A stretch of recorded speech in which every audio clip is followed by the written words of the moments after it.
Hello everyone, good morning. Dear authors and invited guests, I welcome you all to the technical session 4E. Myself Anjali, and this session will be moderated by me. On behalf of the Global Knowledge Research Foundation, it is my great pleasure to welcome you to the International Congress on Information and Communication Technology, ICICT 2023. London, UK. The 8th edition of the conference is being organized in a hybrid mode. The physical event was held in London, UK on 21st February 2023, and the virtual event will be held through Zoom today and tomorrow, that is 22nd and 23rd February 2023. I hope you'll enjoy the knowledgeable and interactive session throughout the day. In this session, we have 6 presentations, and each presentation will be given 12 minutes and then 3 minutes with a question and answer round. On 10 minutes, I'll raise a gentle reminder for you to conclude your meeting. There is another request to all the participants that you all please stay connected with us throughout the meeting until the closing remarks. If you have any query or any update, please feel free to write to me in the chat box. Just before we get started, I would like to introduce you all to our session chairs. I would like to welcome our first session chair, Dr. Neha Tiwari. Dr. Neha Tiwari is working as an associate professor and additional head in the Department of Computer Science and IT at HS, Jaipur. She holds a doctorate in computer science along with BSc, PGDCA, MSc, CS, and MPhil CS degrees. She is a research supervisor with an experience of more than 16 years and has also supervised the students in a variety of projects. She has been a part of many academic bodies and has delivered various grace lectures, reviewed research papers, chaired the session and conferences, as well as conducted the FTP seminars and conferences. Her research domains include networking, machine learning, blockchain, databases, software engineering, and computer routing. We welcome you here, ma'am. Thank you so much for being here with us. Thank you so much, Anjali, for this nice introduction. Thank you so much. You're welcome, ma'am. Secondly, I would like to welcome our second session chair, Dr. M. Shamim Kaisar. He is currently working as a professor at the Institute of Information Technology of Jahangir University, Savar, Dhaka, Bangladesh. He's an associate editor of the Cognitive Computation and IEEE Access Journal, guest editor of Brain Informatics Journal, IGCI, and Cognitive Computation Journal. Dr. Kaisar is a live member of Bangladesh Electronic Society and Bangladesh Physical Society. He is the founding chapter chair of the IEEE Bangladesh Section Computer Society chapter. We welcome you here, sir. Thank you so much for being here with us. Thank you very much. Now we would like to move on to our presenters. So I would like to request our very first presenter, Nanik Prasatyon Singh, to please present their paper on their respective title, Analysis of Infotainment Programs in Digital Media, Legal Protection for Indonesian Children Perspective. Dear presenter, please proceed your presentation. Good day, everyone. My name is Nanik Prastonisi. I am from Universitas Muhammadiyah Yogyakarta, Indonesia. And in this wonderful meeting, I would like to deliver my research result with my student, Sister Molly Ayamina Rahma. The title is Analysis of Entertainment Program in Digital Media, Legal Protection for Indonesian Children Perspective. Infotainment programs in Indonesian digital media are commonly criticized by social media users, as the content of the source is often not appropriate for child viewers, whereas children can now access and watch shows easily using social media. Therefore, this research aims to explain the regulations that apply in the dissemination of infotainment programs on digital media, and what further efforts are possible to achieve legal protections for children from infotainment programs. The risk of smartphone use for children.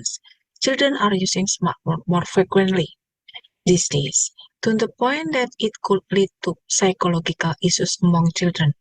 Children typically imitate what they see on television or social media, including infotainment, which is detrimental to their development and is frequently presented on digital media. This research raised three problems. First, how does the government set the broadcasting and infotainment program?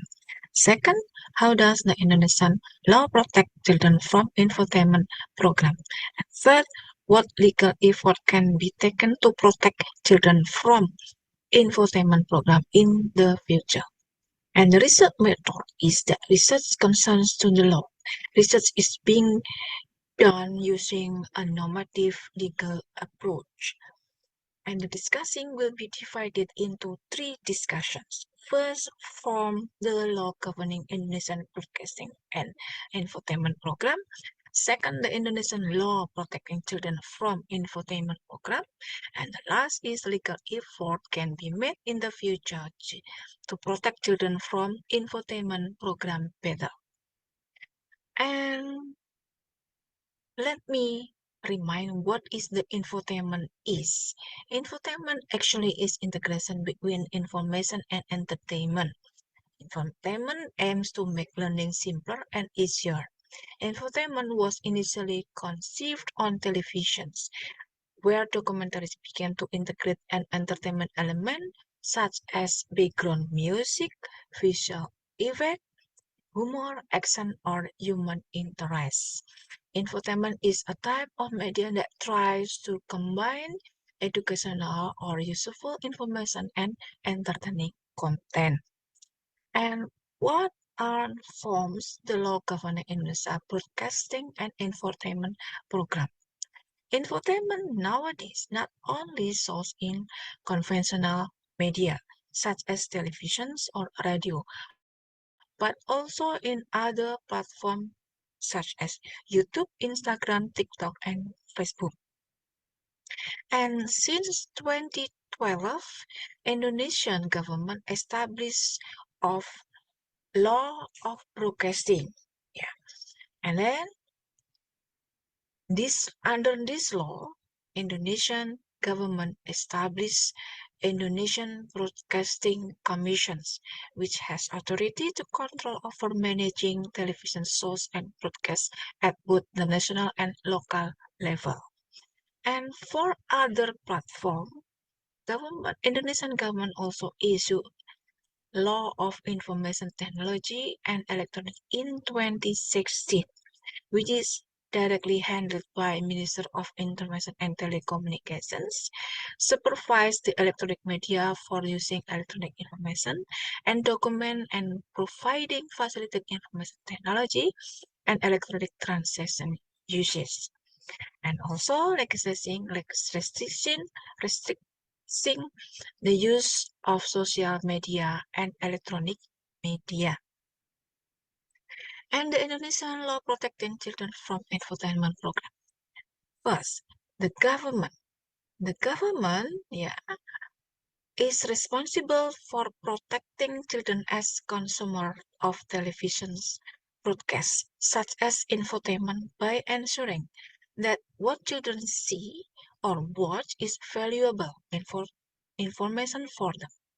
So that's why Indonesian Broadcasting Commissions controls all of Indonesian broadcasts must have acceptable substance and look that does not aggravate children's development and health.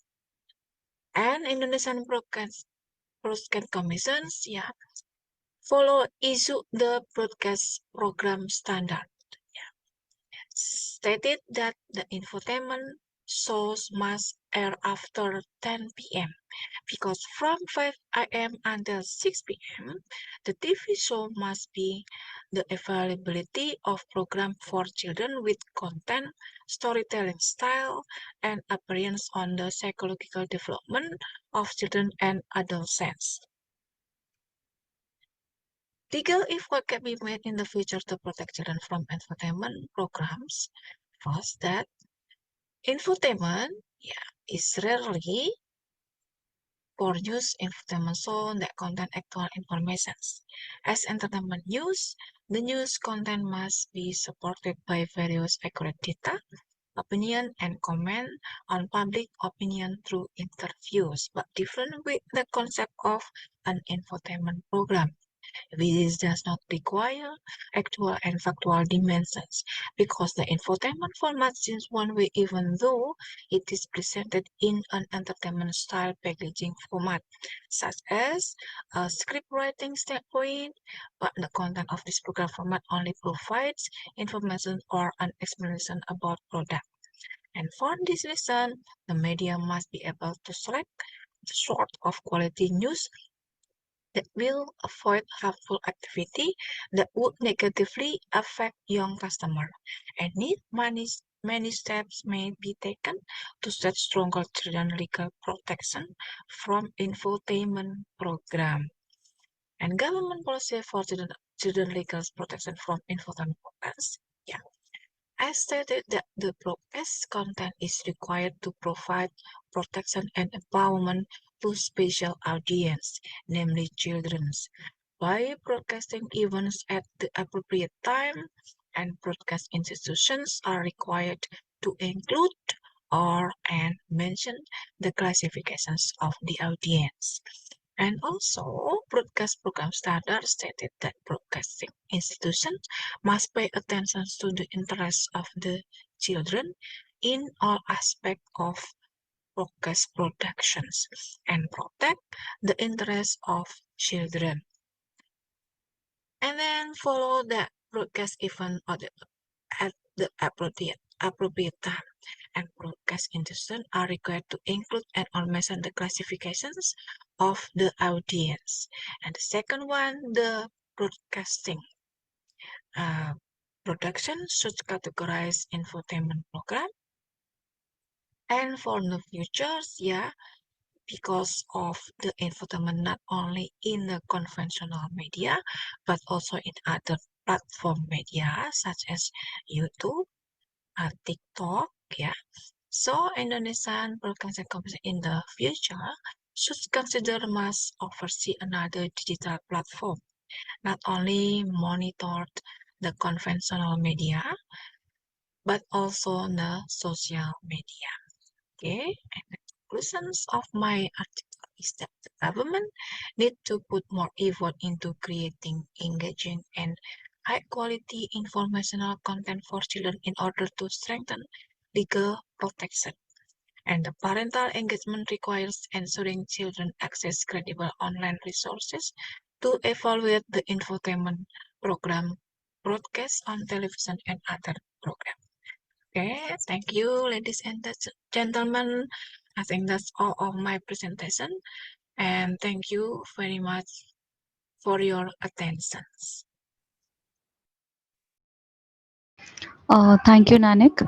My question to you is, as per the conclusion, you said there has to be some kind of quality check on the contents. So, how will you explain this quality check? What parameters, according to you, should be considered when we talk of the quality of the video or the contents?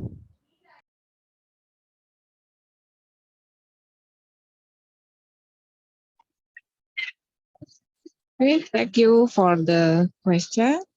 And sorry to say that I'm in airport, so it's sound busy. And okay, regarding to the qualification for the infotainment, that in Indonesia there are many uh, Indonesian Broadcasting Commissions has already issued the broadcasting standard program, and especially to protect the children. Firstly, the content is the content of the show. It should be educate well for the children, and also did not contain the sexuality issue, and also the violence. Yeah. And beside that, also the visualizations, yeah, regarding the broadcast standard program, it we rely on the children need, yeah, and also consider the children pay attention I'm on just the talking about. I'm just entertainment. ask. Sorry to interrupt. I just Other want to know about the quality parameters which you have considered. Did you consider any quality parameters? quality parameter for what, Miss? Sorry. Quality parameters for infotainment programs. Are there Quality any quality parameter for parameters? input. Yeah. Yes, yes, yes. In the last month, 12 of infotainment Indonesian television programs, yeah, as urged by the Indonesian Broadcasting Commission, because of they against, yeah, the many parameters, yeah, which is stated on the law of broadcasting. And as long as I concern, yeah, especially yeah, in protecting children yeah, from infotainment, my parameters is that content first is content of the infotainment. Yeah, because of yeah, in several days that the content of it is talking about the artist divorce, sexual harassment, and violence, and also about the time of infotainment. Yeah, it should be considered that the time it should be after the children slept. So beside the content, Okay. also Thank you the so time much. of the Yeah. okay. Is it okay? Yeah. Thanks Okay. again. Time's up. Okay. Thank you very much for your attention and for your response. Thank you so much, Nani. We would like to move on to our next presenter now. I would like to request next presenter, Kuspa Yantu, to please present their presentation on their respective title, Analysis of Smoking Hazard Education using Facebook Social Media, a case study of high school student in special region of Yogyakarta, Indonesia. Please carry on with your presentation. Okay, thank you. Assalamualaikum warahmatullahi wabarakatuh.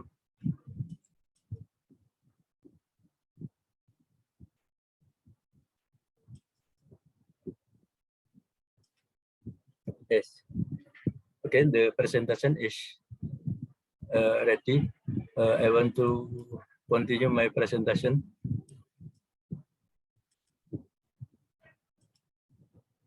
Tobacco has been a fundamental part of human civilization since prehistory. About America, tobacco was first grown in 6,000 before Christ. The hazard of smoking tobacco were made abundantly clear and widely acknowledged in the middle of 20th century, despite the official measures to stop smoking being approved or embraced. At 20 and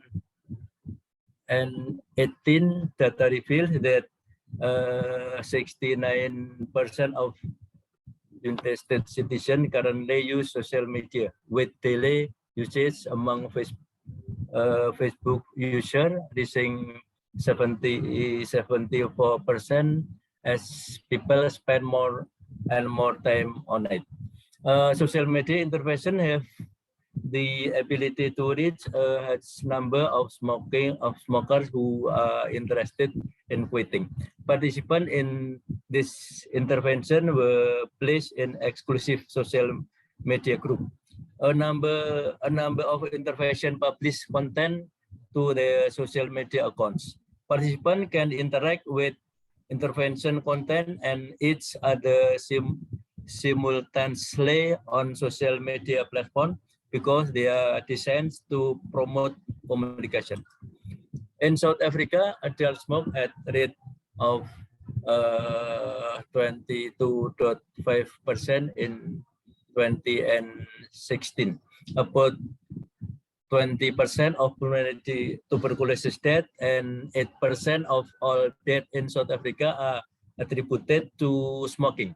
Some of the top 10 deaths in South Africa showed as tuberculosis, pneumonia, heart disease, cerebrovascular disease, diabetes, hypertension, and chronic respiratory disorder caused by smoking or made worse by it. Quitting smoking lowers the risk of smoking-related illness and mortality. Although South Africa offers some professional resources and national stop line to assist smokers, there are still access and utilization issues. With order to increase high school students' understanding of an attitude toward the risk associated with smoking in Yogyakarta. This study looks into how well Facebook media cell works for informing students about the dangers of smoking. The contribution of the research will assist adolescents in understanding the risk of smoking by providing this education. Research method. This study use quantitative methods. This study used a quasi-experimental design with a non-equivalent control group design. The sampling technique used purposive sampling with 22 respondents in the experimental group and 30 respondents in the control group. Respondents were 10th grade student of High School Muhammadiyah 7 Yogyakarta. The inclusion criteria were grade 10 students of Muhammadiyah 7 High School Yogyakarta who followed research to completion. And the data were analyzed using Wilcoxon and Mann-Whitney, and the data were collected using a questionnaire. This is a statistic tabel. We know that in the tabel is statistical test result of knowledge and attitude about smoking in the control group. The result p-value is 0.475 and attitude 0.195. In the control group, the data were tested using the Wilcoxon Sain rank test because the data were not normally distributed. The test result knowledge was P 0.475, while the test result on attitude was p-value 0.195, which was not significant. Thus, it can be concluded that there is no significant difference or no relationship because it is significant value of less than 0.05. The next tabel, the result of statistical test knowledge and attitude about smoking in the treatment group. In the treatment group, you know that the p-value of knowledge 0.001 and attitude p-value is 0.001. The results show that in the experimental group, the knowledge value was p 0.001 less than 0.05. Well, the attitude value was p 0.001 less than 0.05. In the control group, I'm sorry, in the experimental group, the result is significant knowledge and attitude.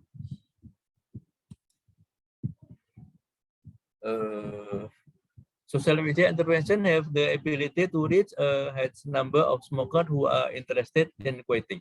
Participants in this intervention were placed in exclusive social media group, a number of intervention publish content to the social media account. Participants can interact with intervention content and each other simultaneously on social media platform because they are designed promote communication. Enabling communication and support using modern platform like Facebook, Instagram, and WhatsApp, where smokers who can stop do so can share their experience. Providing messaging and support using modern platform like Facebook, Instagram, and WhatsApp, where smokers who have successfully stopped share detail about the experience and how they are adjusting. In order to create a Facebook page for word no tobacco day 2016, tobacco care expert collaborated with a number of young medical students. They wrote posts on the topic of smoking and urged viewers to comment. The team employed Facebook advertising tool in the early stage of the campaign to promote the page, and this were funded by a number of supporters. Some of quitting smoking lowers the risk of smoking-related illness and mortality. Although South Africa offers some professional efforts, medicine and counseling, and national stop lines to assist smokers, they are still access and utilization issues. In the world, as one of leading causes disability in that worldwide, including in Turkey, smoking need to be reduced. In the world, 27.1% of adult and 8.4% of young people smoke frequently, according to the 2012 global smoking survey. And it is emphasized that developing countries like Please come to Turkey the concluding slide. okay. Until the okay, thank you. The conclusion is education about the danger of smoking in social media Facebook is effective and increasing the knowledge and attitude of teenagers about the danger of smoking among school students in special region of Yogyakarta. Thank you for this attention. Assalamualaikum warahmatullahi wabarakatuh. Can you tell us some limitations of your work?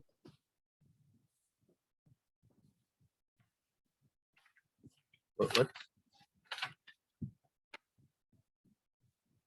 Do you think your work has certain limitations? Can you tell us about that? Oh, yes. Oh, yes. So this study, the education about the danger of smoking or social media Facebook is effective to increasing knowledge and attitude of teenagers about the danger of smoking among the high school students.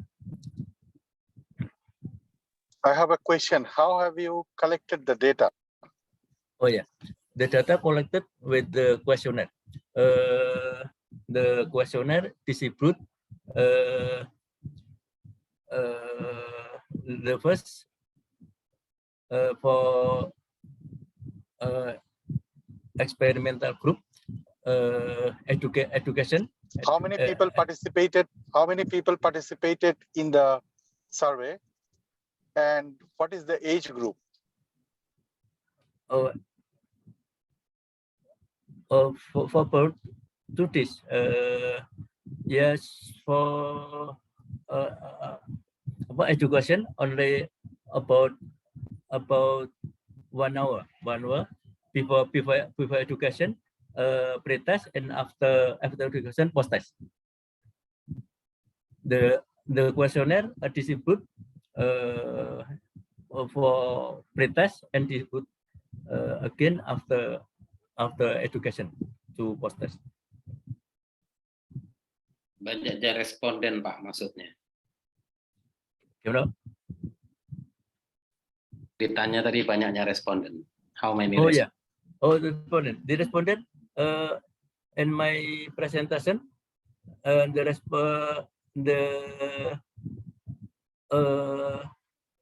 number of respondent 20, 22 respondent. And from the respondent in treatment group, but in control room 30 respondent. Thank you.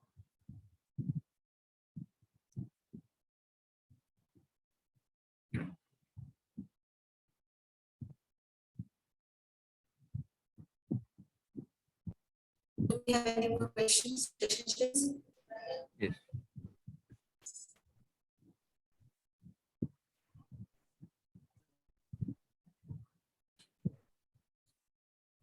Okay, thank you so much, Kuspayanto. We will move on to our next presenter now.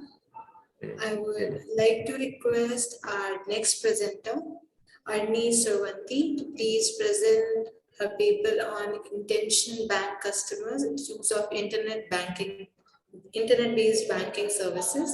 Dear presenter, please present your presentation. Can I share the screen? Yes, sure.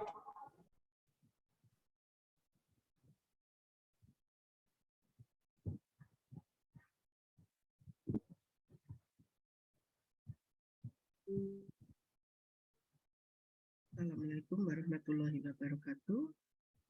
I'm Arni Surwanti with my co-author Siti Nur Barokah and Firman Pribadi. We present with the title Intention Bank Customer Use of Internet-Based Banking Services.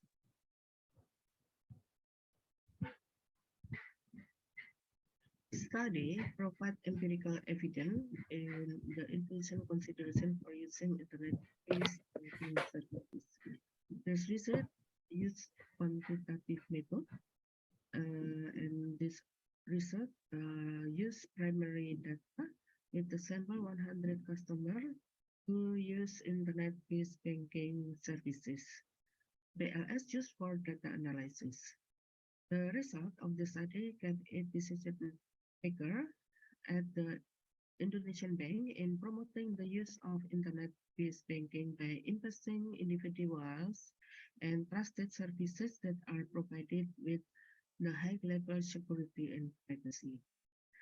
Model test finding imply that choice to use the internet-based banking services and influenced by the tendency for technology acceptance, the importance of online personalization, customer privacy concern, if trust, technology leadership, and e-loyalty practical.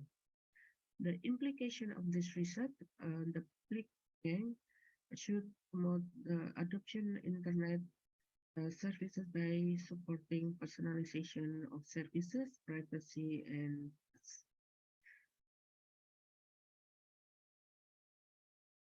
Innovation in banking technology impacted in an increase in the use of electronic transaction. Transactions are currently shifting from cash to electronic transaction. It's crucial to understand what drives bank customers to use internet-based banking services. Internet-based banking services grew out of the necessity to satisfy the need of bank customers. Banks are currently competing to create online banking services where services can provide the convenience to its user. Mobile banking is a form of digital banking development to offer facilities from bank in modern era. Mobile banking facilities include payment, transfer, and other.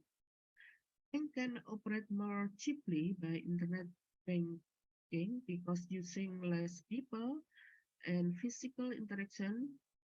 Internet banking provides a variety of electronic bank transactions without time and location constraint. Using internet banking can decrease the bank operational costs such as handling fee, transaction fee, labor and administration costs are advantage that bank mobile obtain through the use internet-based banking services.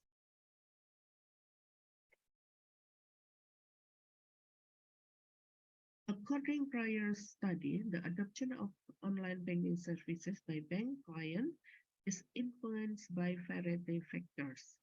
According of time theory, the acceptance of technology require analysis of factors that affect acceptance that can come from the user or the system itself. The research are aimed at analyzing the factors that influence the use of internet-based banking services. This research analyzed the tendency for technology acceptance, the importance of online personalization, customer privacy concern, trust, technology leadership, and loyalty that give impact to the internet-based banking services. The technology acceptance model is a model created to examine elements that affect technology acceptance in organization by Davis 1989. Then actually adopted from the theory of reaction action or TRA model introduced by Agent and Eastman and proposed by Davis that an action theory that would determine a person's attitude and behavior with a single well-founded premise regarding a person's reaction and perception of something. This is the research model. There are independent variables that give impact on the intention to use internet-based banking services. The independent variable in this model is tendency of technology acceptance, the value of online customization, customer privacy concern, trust, technology leadership, and loyalty. Methodology data, this object is customer in public bank. The data source use Sorry for the interruption, ma'am. Hello. sampling use non-probability sampling, especially. Yes. Ma'am, your voice is not clear to hear to all. The Can you please increase your volume? and then we analyze with the PLS analyze. Yeah, this is at maximum. Okay. We analyze using correlation regression analysis to determine the influence of independent variable to dependent variable. This is the structural model of the study. And this is the result. We can see that all independent variables have positive significance to the dependent variable. And the intention to use internet-based banking services is influenced by 6 variables, 84%. And about 16% is influenced by other variable that is not analyzed in this research.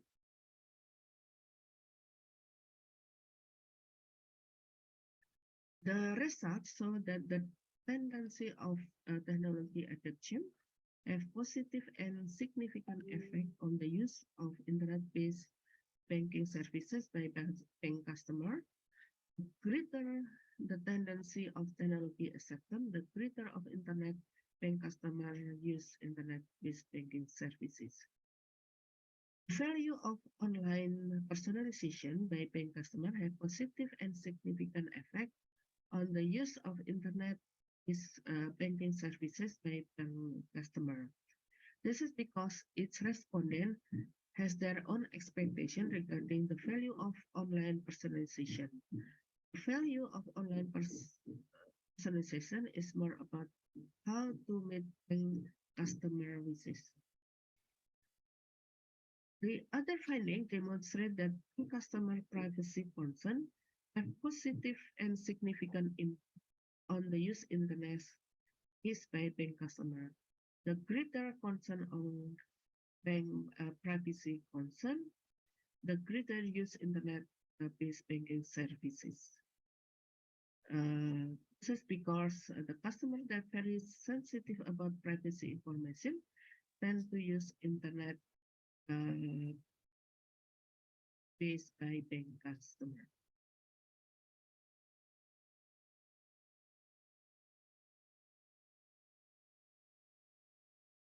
Larger trust, believing that these services are trustworthy.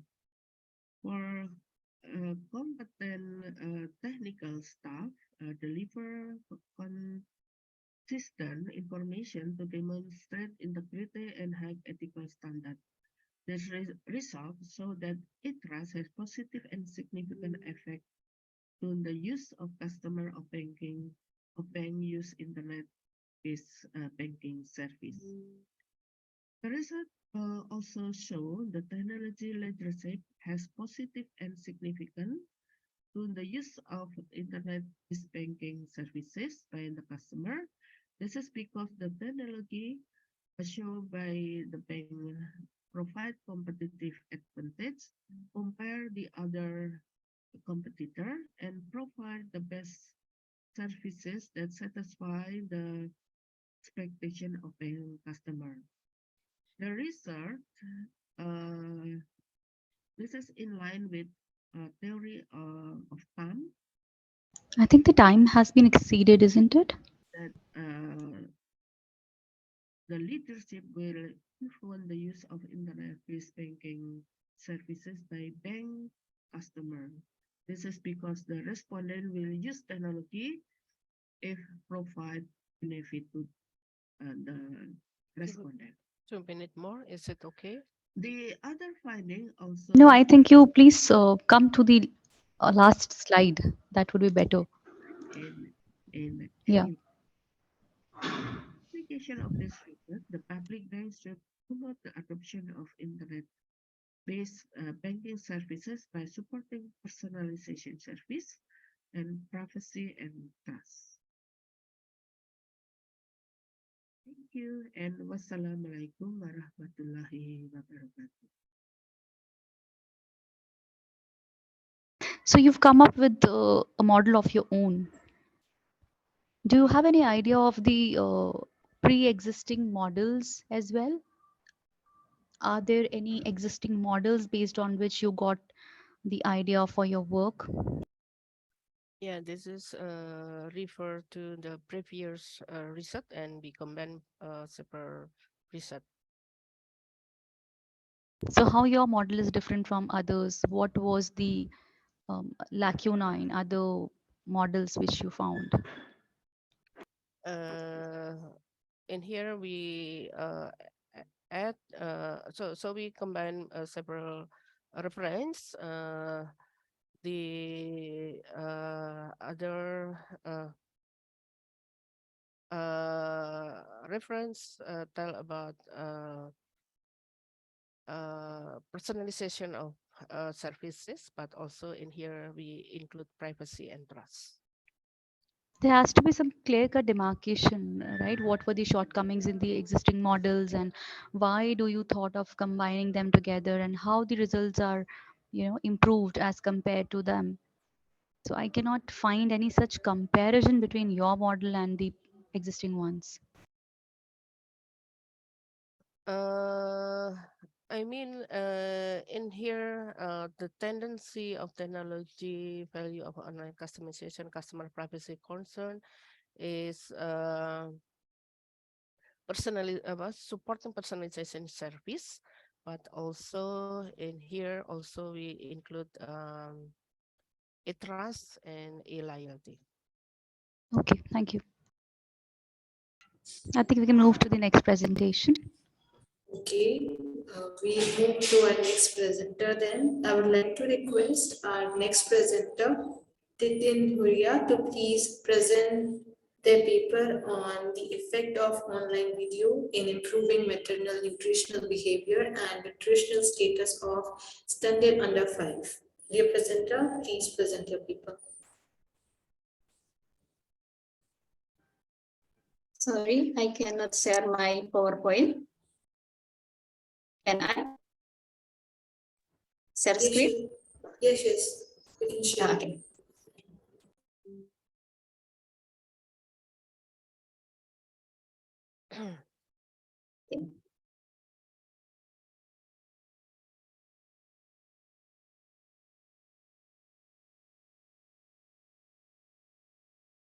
Okay, thank you so much to the moderator. Good morning there and good evening here. My name is Titi Huria. My presentation is about the effect of online videos on improving mother nutritional behavior and nutritional status of stunted children. We are from Universitas Muhammadiyah Yogyakarta, and the faculty is Faculty of Medicine and Health Sciences. Okay, for the outline, I will describe about introduction, research method, respondent characteristic, and the effect of video intervention, and also the last slide is conclusion. For the introduction, this is the background. Globally, some countries continue to face the double burden of malnutrition, in which stunting is one of the nutritional problems. Stunting is responsible for 14% of child death and affect 1/3 of children under the age of 5 in developing countries and also in Indonesia. So in 2018, stunting affected 21.9% of children under the age of 5 in Indonesia. And I think it's 150 now million children worldwide have stunted. And then how the prevalence in Yogyakarta, Indonesia, is my city now. In this year, it's decreased, but not significantly, from 12.82% in 2018 to 11.3% in 2019. So in overcoming nutritional problem, the health sector is just contributed only 30%, while the non-health sector is contributed 70%. So the provision of online audiovisual health education is one of the efforts to reduce the prevalence of stunting. In the several research, they said that counseling is less effective than audiovisual media. So its use is extremely beneficial in conveying information about balanced nutrition to mother of toddlers. So this is my purpose. For the general purpose, we are analyze the effect of online video education on improving maternal nutritional behavior and nutritional status of stunted children under 5. For the specific purpose, we create online health education videos to improve the maternal nutritional behavior, and we analyze the nutritional behavior of mother with stunting. And then we analyze also the knowledge, the affective, the psychomotor, and we analyze the last is nutritional status of the children under the age of 5 with stunting by comparing the Z-score based on health for age, before and after online health education. This is our framework. We use health promotion model from knowledge dependent. So this is the conceptual framework. The independent variables is educational videos for mother who have stunting toddlers. And then for the interventional influence, there are mother knowledge and attitude of mother. And then the last for dependent variable, we measure the psychomotor or the action of mother and also nutritional status of toddlers. So this is the research design. We use quasi-experiment with control group 3 post-test design. The population is mother who have children aged 6 to 59 months with stunting in our Puskesmas. Puskesmas is like primary health center in maybe in other country, but in our country, we call it puskesmas. So the total of the respondent is 32 respondents that stunted children. The sample is 24 mothers who have children aged 6 to 59 months with stunting. We are divided into two, 13 mothers of stunted children, and control group is 13 mothers of a stunted toddler. So this is the definition operational. I just maybe explain about how we develop the health education video. Health education using stunting prevention educational media will be given to mothers who have children under 5 with stunting in the form of videos. The material was divided into 2 videos containing nutrition for toddlers and 1 video is about stunting. Video are sent via cell phone to mother of toddler providing health education. We given every 2 weeks with different material for 1 month. We follow up the intervention every 3 to 4 days via chat with WhatsApp application. And then for the knowledge, attitude, action, we categorical. There are 3 categories: good, enough, and less. And then for the nutritional status, the scale is ratio. We measure the length, the height, and the length of children. Okay, so this is the diagram how we implemented our research. That the population, and then we divided into 2 groups with simple random sampling. The intervention group was 13 children, stunted children, and the control group also 13 stunted children. So this is the characteristic of respondent. We measure maybe 10 or 12 characteristics like children age, gender, exclusive breastfeeding, mother age delivery, mother BMI, mother education, mother job, parent income. Why we measure all this? Because this factor of characteristic is a risk factor for stunted children. But when we compare that intervention and control group, there are no differences with p-value more than 0.05. So there is no difference in the characteristic, both children in the control and intervention group.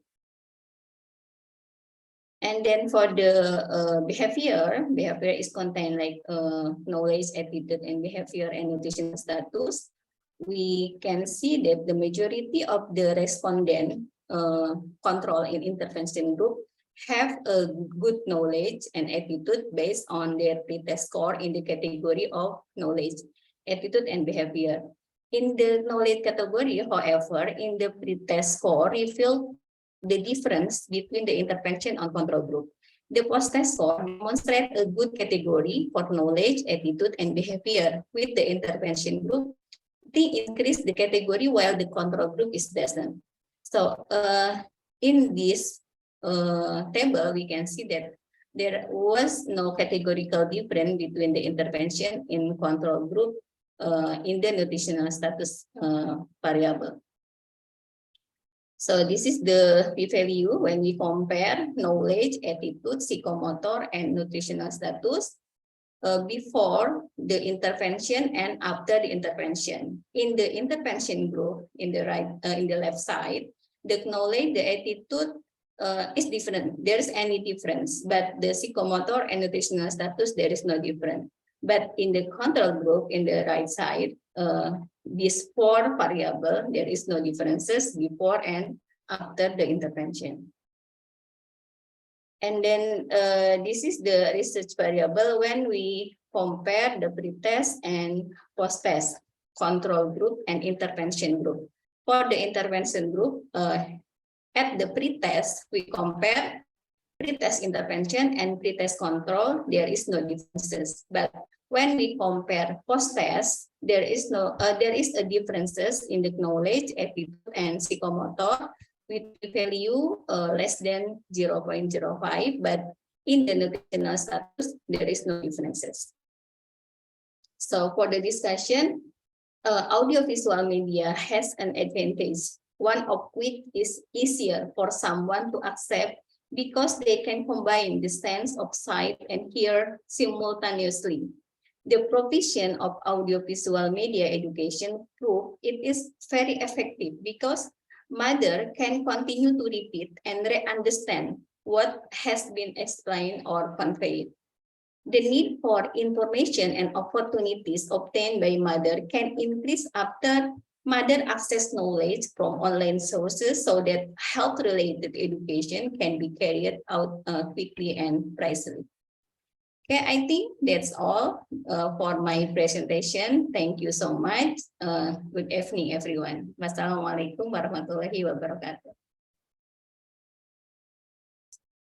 Titya, which tool did you use for your work? Pardon? What tool you worked on? Oh, my tool. My tool is I developed the media, the audio visual, the video for the education to the mothers, and to measure the knowledge, attitude, and psychomotor, we use the questionnaire, and to measure the nutrition, we use like micro toys in here or length measuring board that I will measure the length or height, the body of the stunted children. That the measurement. So you are the one who created the knowledge base as well? Yeah, the questionnaire, we created the audio visual, the video we developed with my team, the questionnaire also, and we we done like validity and reliability before we use the questionnaire. Okay, thank you. Thank you. Okay, for the factor, I just measure the differences. Is there any differences between intervention and control group? And the result is there are no differences. But I'm not analyzed that is this factor or the characteristic of the respondent related to the knowledge, attitude, psychomotor, and also the nutritional status.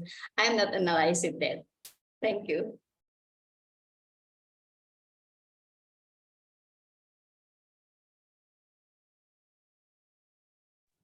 Thank you so much, Titin. We would Okay, like thank to. you, Jenny.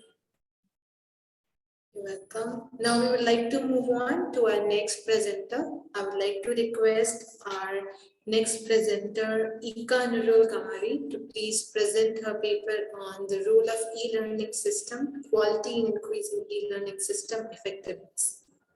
Dear presenter, please present your paper. Okay, thank you, Miss Anjali. Good morning and good evening here. Yeah, our manuscript. Yeah, there are 3 persons. Yeah, Pak Punang Amari Puja. Yeah, maybe Pak Punang will presentation. Yeah, on this moment. Yeah, and Mbak Ravena. Hello, Mbak Ravena. Yeah. Halo Ibu. Okay, all participants present here. Yeah. Please, Pak Punang.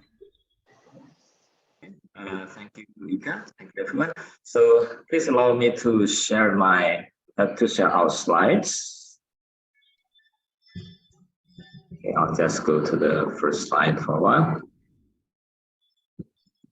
And now I'll check. Assalamualaikum warahmatullahi wabarakatuh. Welcome everyone for our presentation on the role of e-learning system quality and increasing e-learning system effectiveness.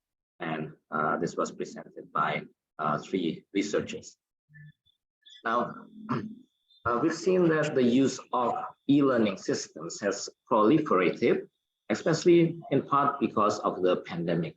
So before the pandemic, the use of LMS was still kind of like complementary, not something that is the focus of the higher education process. But it seems that it has been used quite a lot recently.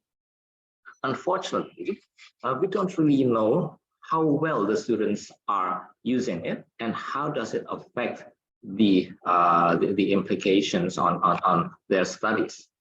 Now, we also see that the e-learning market is expanding very quickly. it will be about $457 billion in 2026. And of course, we would be expecting learning outcomes would also be increased by the use of e-learning systems, since this is quite a large effort that we have to do. And of course, the cost of sustaining and the infrastructure of e-learning would also be quite high. And we have to make sure that it would be beneficial and the students are satisfied. Now, in our institution, we have what we call the My Class e-learning system, and that would be our subject of study. Now, we can see here there are several definitions that we have to understand. First, about user satisfaction. Now, user satisfaction is about a user's responsiveness to the resulting skills that they have felt due to the use of e-learning. And then also net benefit. This is perceptual. This is about the perceived individual and organizational impact on test performance and efficiency. And another variable that we would be looking into is information quality. This is mainly about the content, the availability of the content in the media as well as in other electronic forms. And later on, we would be seeing what indicators we would be using to study this. And then system quality. This is about how students feel they can easily access the courses as well as other learning materials. And then on service quality, it's about how well users are supported by the information system department as well as the IT support staff. And this is the model that we have, we are using. So basically there are two parts. First, on the left side, you can see the e-learning system quality. On the right side, you can see the e-learning system effectiveness. And we would like to know whether they would be affecting one another.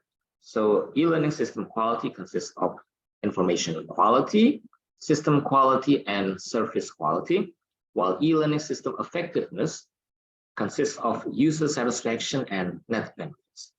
And we have developed 6 hypotheses to establish the relationships. For instance, H1A would be that information quality has a positive effect on user satisfaction. I'll just skip a couple of those. So for instance, system quality in H2B would be positively and significantly affecting net benefit and so on. So this is the research model that we are using.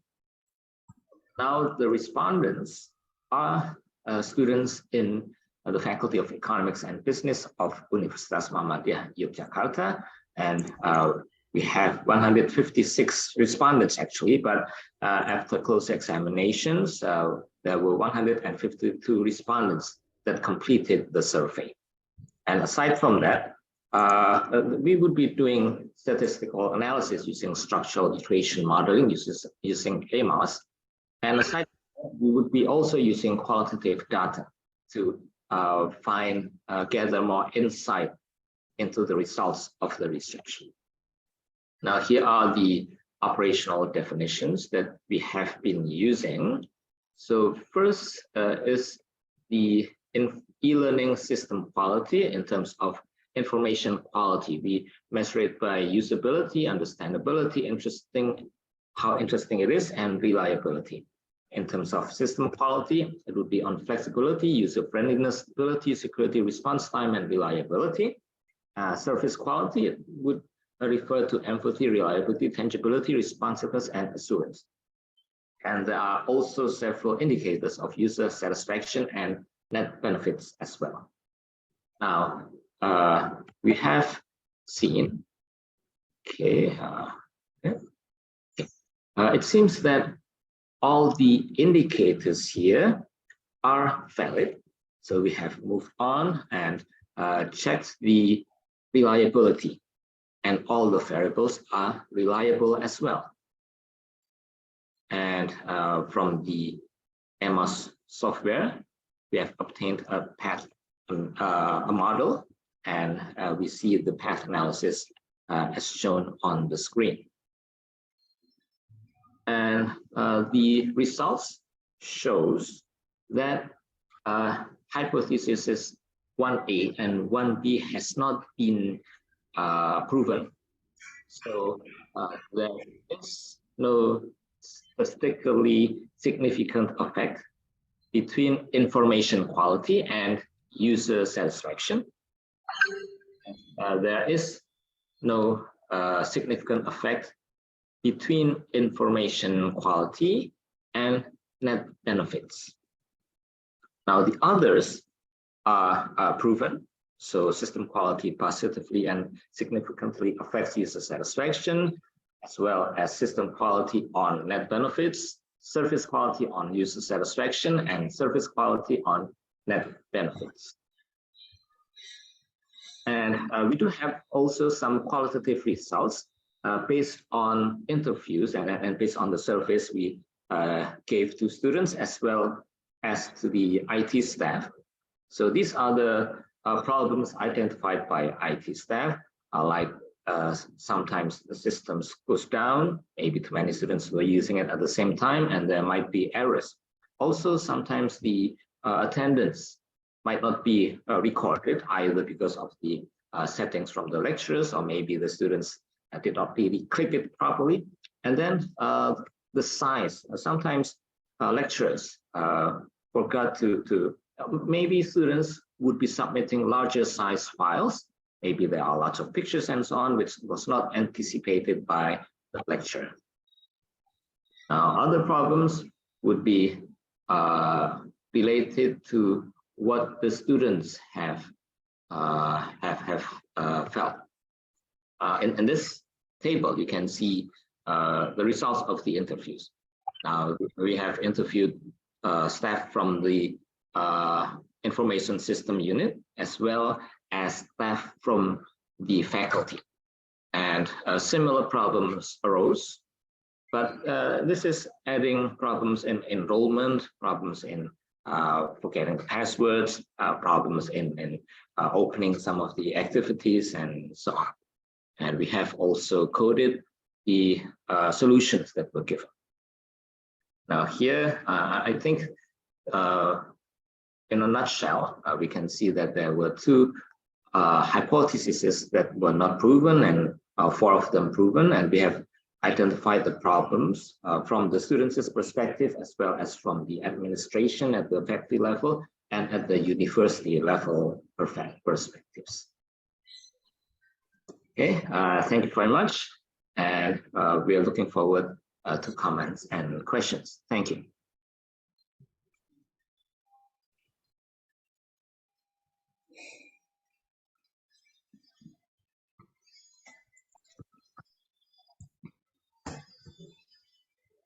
No questions from my end.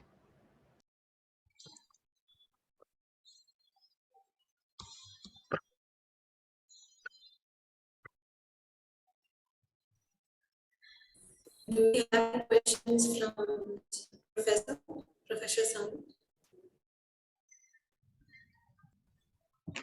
I think we can move on to the next presenter. Thank you so much, Ika. We now move on to our next presenter.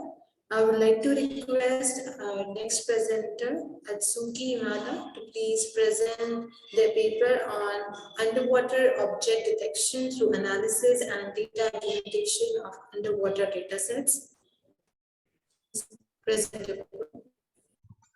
Hello. I'll share my presentation.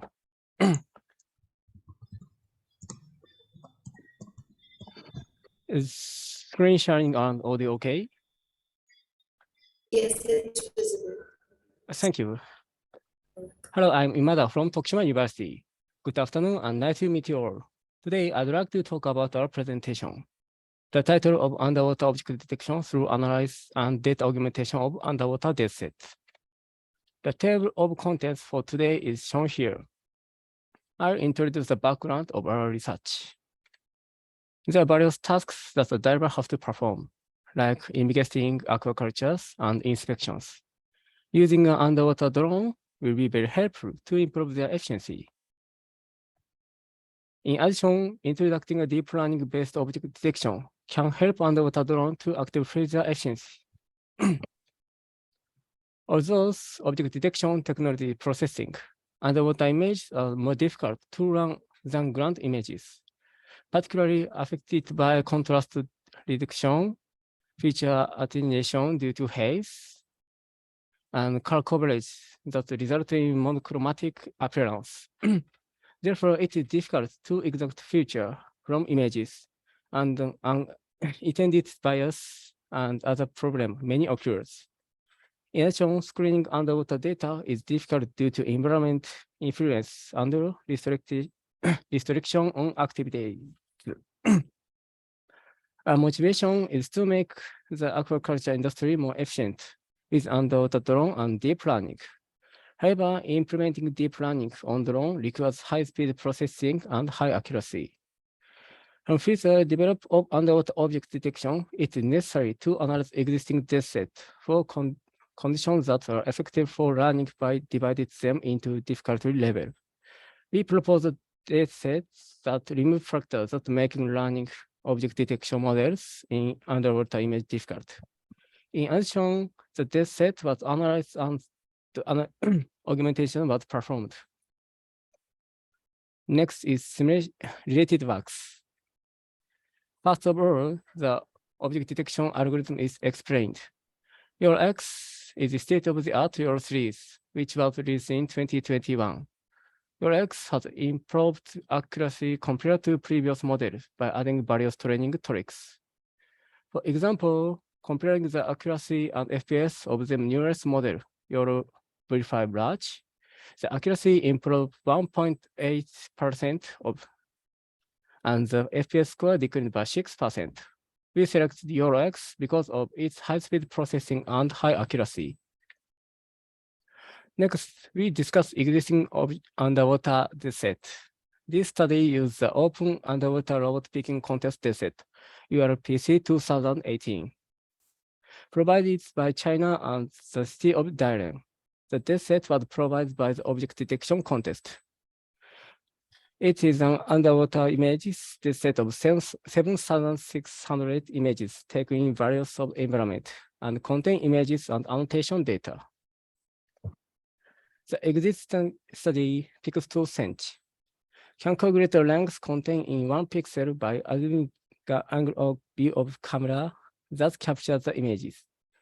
The pixel size and the distance of the object from the camera position.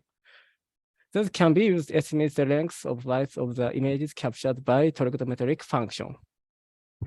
For example, the length contained in the light of the image taken an angle of view 8 degrees, and distance of 1.5 meters can be calculated to be 2.5 meters when the image's horizontal direction is 1. And the length contained per pixel can be calculated to be about 0.35 centimeter when the number of horizontal pixels in the image is 720 pixels. Next, I'll talk about the proposed method. It was found that the length contained per pixel is about 0.35 centimeter when the camera is at 1.5 position. By dividing the actual size of the object by the horizontal conversion factor calculate easily. The pixel size when the object is captured can be calculated, especially assuming that 5 centimeter object is in the picture. The pixel size of the object is 14 pixels from the previous calculation. In the study, we investigating actual size of each object in URPC 2018, and when each object appears to be 1.5 meters, each object was found to have the pixel and was defined as the minimum size when they are captured. Annotation data below the size was removed from the existing dataset. The existing dataset URPC 2018 consisted of 7,600 images. many of which has feature annunciated due to the haze and blur caused by drone movement and color degradation in underwater. In this project, in this study, URPC 2018 easy is defined by collected images that are relatively easy to capture feature among underwater images. It's relatively difficult to detect object, especially haze and blur. Sorry, are removed, and only images of 1 to 4 objects, which are relatively difficult. So large and clear was selected. The result in the dataset 951 images from 7,600 images. This is an analysis of URPC 2080 easy dataset. From this figure, it can be confirmed that the number of scallops in this dataset is few and the size of the object in this set is small. This indicates that there is an object imbalance and this detection target is found to be small in the proposed dataset. The proposed dataset was split in a ratio 8:2. As a result, we have 761 training images and 119 test images. The results of the previous analysis show that URPC 2080 easy has data imbalance from scallops. Therefore, data augmentation was performed for those problems in this study. The method of data augmentations, the training dataset was increased by 125 images using a flip and a random crop for robustness.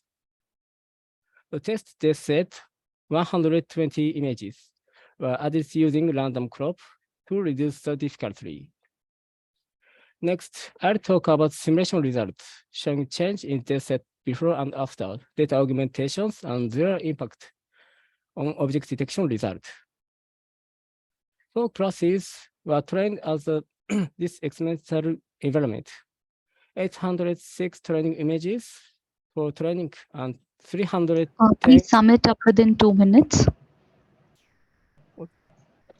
10 images to test. The number of training sessions was 300 epochs. The number of batch size is 32.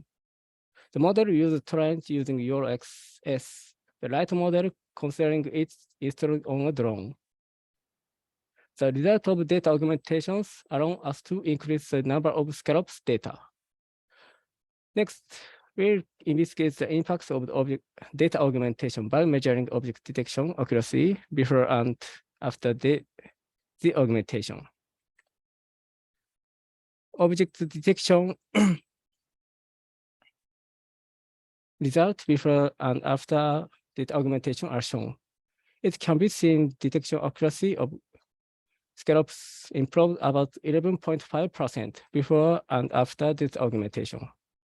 This indicated that data augmentation improves the data imbalance problem and improves the detection accuracy.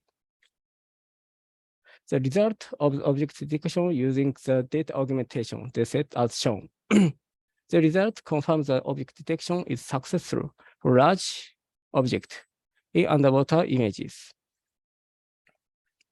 However, it can be confirmed that false detection are being made in images with animated object feature and with many locks. We believe that there are detected failure due to overlearning on a certain data or bias in the dataset.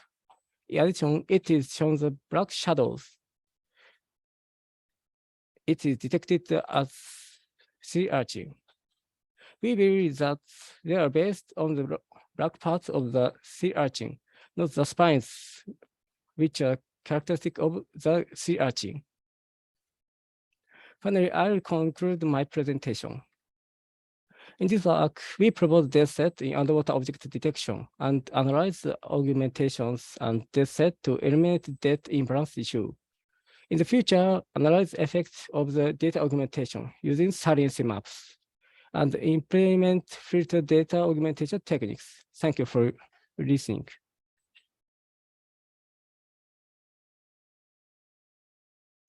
Atsuki, Is it a part of your doctoral research work or is it a project?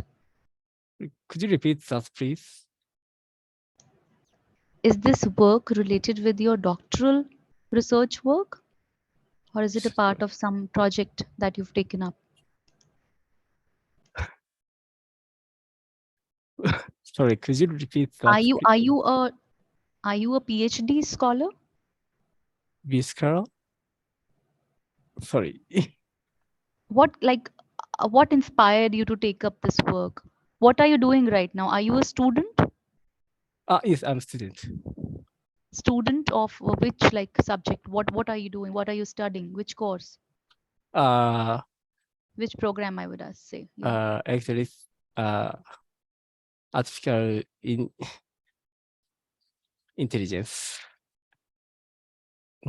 Okay, so are you a postgraduate student?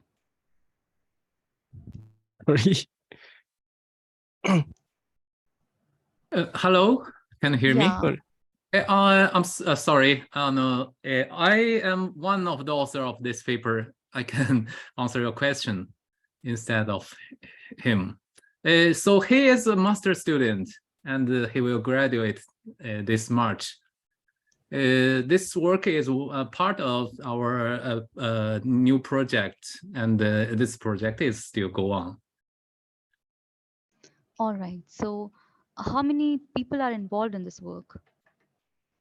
Yes, really, there are several persons in our lab doing this project, about 6 or 7 people. All right. Mm-hmm. So I think a lot, similar work has been done in past as well, and lot is being done currently as well. So how do you think this work is different from others, and how will you justify 6 people working on this project? And will it contribute to your society, the work that you've taken up? Yes, as I know, so far, I think there are some other teams doing similar works. I think it's we are towards I think similar goals. So we want to make our project to equip this to implement this algorithm in an underwater robot. And yes, that is our goals. All right. Good luck to you. Thank you so much. Okay, thank you. I have a question. Okay. So the question is, there is a background noise, right? Yes. Don't you think the background noise will reduce the accuracy of the detection? Yes, sure. It is. And also the depth level has any impact on, the detection accuracy or not? Yes, it will influence the results so very much. Okay, thank you. Thank you.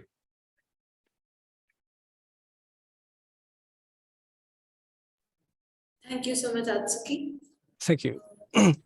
Okay, as we are done with all our presentations here, we would like to move on to the closing remarks. I sincerely thank our authors for their excellent presentation and contribution in this session, and all our participants for being a part of this international conference.